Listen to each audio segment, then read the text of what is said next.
নমস্কার, খবর দিনভর নিয়ে আপনাদের সাথে আমি প্রিয়াঙ্কা। শুরুতেই আমরা নজর রাখবো উচ্চ মাধ্যমিক পরীক্ষায় এবার কড়া সংসদ। মাধ্যমিক পরীক্ষায় আমরা দেখেছিলাম কড়া পর্ষদ, আর এবার সামনেই উচ্চ মাধ্যমিক পরীক্ষা, ঠিক তার আগে কড়া সংসদ। উচ্চ মাধ্যমিকের প্রশ্নপত্র ফাঁস রুখতে কড়া সংসদ।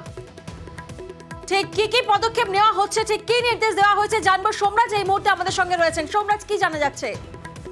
দেখো, উচ্চ মাধ্যমিক শিক্ষা সংসদ মূলত যে নির্দেশ দিয়েছে যে প্রত্যেকটি পরীক্ষা কেন্দ্রের যে মূল প্রবেশ পথ, সেই মূল প্রবেশ পথে সিসিটিভি বসাতে হবে। পাশাপাশি যেখানে যে ঘরে প্রশ্নপত্র খোলা হবে সেই ঘরেও সিসিটিভি বসাতে হবে, এবং এই দুটি জায়গায় সিসিটিভি বসানো কার্যত বাধ্যতামূলক। তার কারণ উচ্চ মাধ্যমিক শিক্ষা সংসদ দেখতে চায় সংসদের পরীক্ষা চলাকালীন সময় বা উচ্চ মাধ্যমিকের পরীক্ষা চলাকালীন সময় কারা কারা পরীক্ষা কেন্দ্রের ভেতরে ঢুকছেন।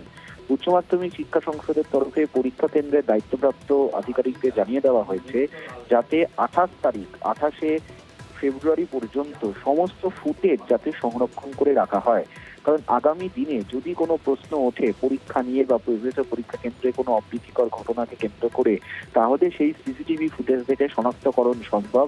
তার জন্যই উচ্চ মাধ্যমিক শিক্ষা সংসদে নির্দেশ দিয়েছে বলেই মনে করা হচ্ছে। বেশ, সোমরাজ, তুমি আমাদের সঙ্গে থাকো।